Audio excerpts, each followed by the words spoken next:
monde.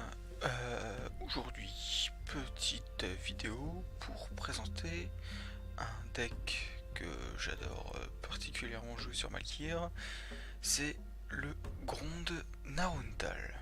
Alors, qui est Naruntal? Alors Naruntal serait un Narun créé par Narkalor, le premier Narun. Il a été cependant emprisonné par trois autres Narun qui se sont eux-mêmes sacrifiés pour pouvoir rendre prisonnier Naruntal. Alors, il a réussi à se libérer de l'emprise d'Anna, d'Az et de Kel, et ainsi étant sa toute puissance auprès de champions qui le rencontreraient, les tuant en un coup avec son arme Aznakel. Alors, qui sont donc Az, Anna et Kel? On les rencontre sous forme de sigil. Alors on nous dit que Az déversa toute sa force dans le sigil. Le Narun se sacrifia et le sigil fut scellé.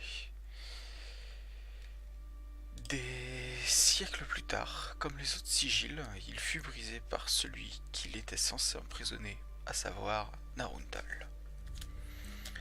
Anna est la sœur de Az, et son sigil vient aussi se figer avec les autres pour emprisonner le premier des Narun, et fut ensuite arraché de son socle et placé dans la faux de Naruntal. Et on nous dit enfin sur Kel que Kel a vu son frère et sa sœur se sacrifier pour pouvoir sceller les sigils et emprisonner le premier des Narun. Il en fit de même et offrit son sacrifice pour que la prison fût complète. Hélas, ça ne fut pas éternel et Naruntal reprit ses droits sur l'île de Bren. Alors, la decklist va tourner autour du Gronde. Alors, pourquoi le Gronde? Eh bien, Naruntal est une stratégie qui demande énormément de PA. On fait le calcul, ce sont 4 cartes qui demandent chacune 10 PA. Ça fait 40 PA à générer sur une partie. Donc un deck très manavore et qui demande du temps pour pouvoir se préparer. Mais le Gronde a une petite astuce, c'est qu'il possède 3 paliers de santé, donc ici 150, 100 et 50. À chaque fois qu'il passe sous l'un des paliers, il va gagner 10 points d'action. Ces 3 paliers vont par exemple nous permettre d'activer les 3 sigils. Très pratique. Maintenant, comment faire pour réussir à avoir nos 10 PA manquants? Et l'astuce va résider dans cette petite liste. Donc, nous retrouvons la sentence de Naruntal, le sigil d'Az, le sigil de Kel et le sigil d'Anna. Évidemment, c'est la base pour pouvoir jouer Naruntal. Il faut d'abord poser les 3 sigils pour pouvoir ensuite activer Naruntal. Si les 3 sigils ne sont pas posés, eh bien, il vient reprendre son dû et vous ôtez la vie au lieu de celle de votre adversaire. Ce qui vous fait perdre instantanément. Ces 4 cartes occupant les espaces rares et légendaires, le reste du deck est composé autour de cartes communes. Pour ce faire, il faut pouvoir, dans ces cartes communes, pouvoir générer 10 PA. Donc, l'astuce, c'est de jouer une quiétude éphémère et une projection astrale. Quiétude éphémère va nous rendre insensibles pendant 6 tours. 6 tours, on a 2 PA par tour, ça génère donc du coup sur 3 tours, puisque c'est 3 tours à nous et 3 tours à l'adversaire. Pendant 3 tours, ça va générer 6 PA. Donc si on fait le calcul, il nous manque 4 PA. Et ces 4 PA c'est la projection astrale qui va nous les donner.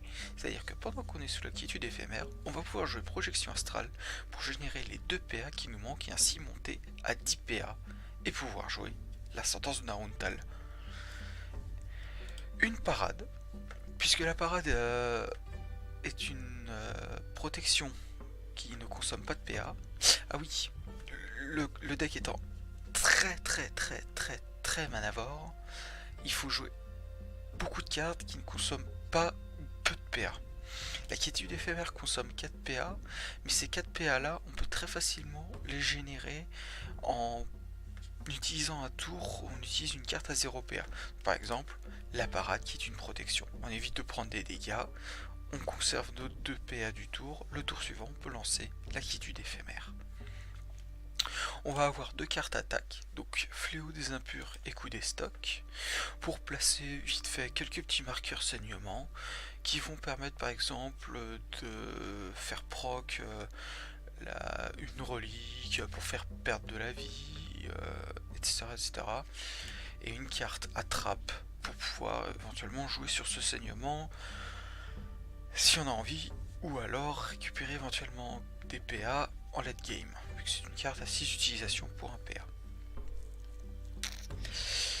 Pour ce qui est du side, on s'en occupe pas trop, c'est plutôt un side éventuellement pour surprendre l'adversaire si jamais Naruntal ne fonctionne pas. Puisque Naruntal a un très gros problème, c'est la confusion. Comme il faut être très économe au niveau de ses PA, si on se retrouve à court de PA, on peut se retrouver très vite à court de pouvoir jouer Naruntal. Donc il faut être économe, il faut pas louper l'occasion de poser un sigil ou Naruntal quand on a les 3 sigils pour pouvoir gagner. J'en reviens aux grondes, les traits et les reliques. Alors, ce gronde va avoir donc 2 reliques qui vont être donc la phalange de rubis, puisque celle-ci va faire des dégâts si au début de votre tour votre adversaire a au moins 6 marqueurs saignement. Ça lui inflige autant de dégâts perforants que votre force. Sachant que la force, les sigils vont l'augmenter. 2 sigils vont l'augmenter. Le sigil d'Az qui augmente de 10 de force et le sigil d'Anna qui augmente de 5 de force et 5 d'intelligence. Le sigil lequel lui augmente l'intelligence de 10 pour l'égalité. Donc on infligera Bamo si on arrive à poser nos petits 6 marqueurs saignement. C'est pas ce qu'on cherche à faire, mais si jamais ils viennent à être posés, l'adversaire perdra 35 points de vie. De plus, on combine avec la mixture de Dralk, qui est plus là, on va dire, en petit support pour poser éventuellement les marqueurs saignement qui nous manquent. Mais aussi pour embêter certains decks, notamment le Kin Pillard. Au niveau des traits, eh bien on veut faire en sorte de pouvoir avoir nos 10 PA le plus rapidement possible. Donc, on va jouer 2 traits que je trouve très intéressants pour ça.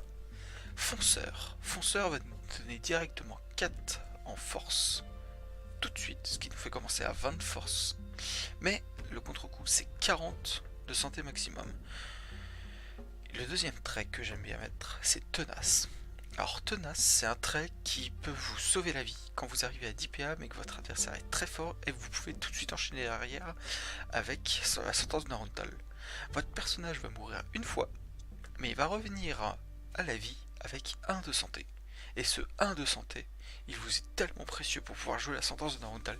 Votre adversaire, il va se dire chouette, j'ai gagné. Et non, il a perdu puisqu'il vous reste 1 PV. Et la sentence de Naruntal est tombée. Alors maintenant, pour voir comment ça se joue, pour faire la sortie de carte, on va essayer de faire une petite partie.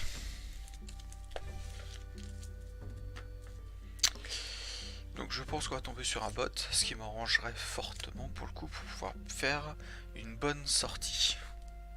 Enfin la sortie, on va dire, normale du deck, puisque évidemment quand on tombe sur des joueurs, ils peuvent décrypter la stratégie Et on se retrouve ainsi devoir bricoler un peu autour. Évidemment, la confusion n'aidant pas le deck. Dernièrement, les entraves. Bien, nous allons voir tout ça en jeu. Alors, c'est un bot Gronde. Donc, l'entièreté du deck est bien sûr jaune pour pouvoir gagner 6 PA lorsqu'on pose notre 6ème carte. Donc, je commence directement avec mes 10 PA, ce qui va me permettre de jouer tout de suite le premier sigil. Alors, la contrepartie, c'est qu'on commence avec que 125 PV, ce qui tout de suite peut faire un peu peur, mais il faut pas s'inquiéter. Donc là, on a un qui crase. Pour éviter de perdre tout de suite notre deuxième palier, je vais jouer une deuxième carte. Donc on compte bien, si j'ai la première carte, parade, deuxième carte. Là, je suis à 4 PA. Je vais prendre une attaque. Ça m'arrange, je vais descendre en dessous des 100 points de vie. Mais, comme j'ai joué quiétude, à moins que l'adversaire joue une annulation, la quiétude va me rendre insensible et va me rendre mes points de vie, 5 points de vie à la fin du tour. Et en plus de ça, j'ai proc mon deuxième palier, donc je vais pouvoir jouer un deuxième sigil. Là, le sigil, c'est ma 4ème carte. Faut bien compter ces cartes pour pas louper le gain de PA. Donc, une projection astrale, on monte à 4, 5ème carte.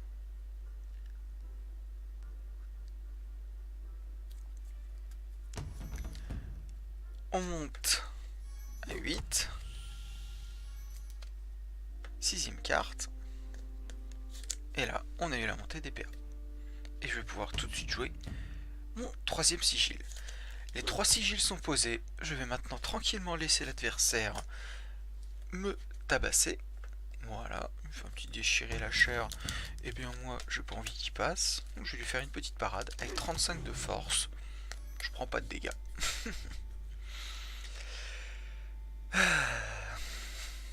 Donc là, il a 7 marqueurs saignement, c'est pas trop mal.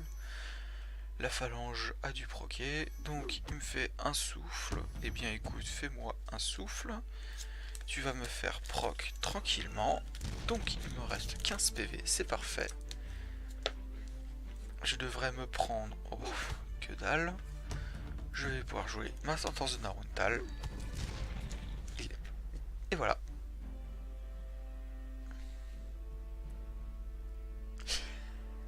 La sentence de Naruntal a eu raison de lui. Bon, j'espère que cette petite explication de cette decklist est limpide. Si vous avez des questions, n'hésitez pas. Ciao.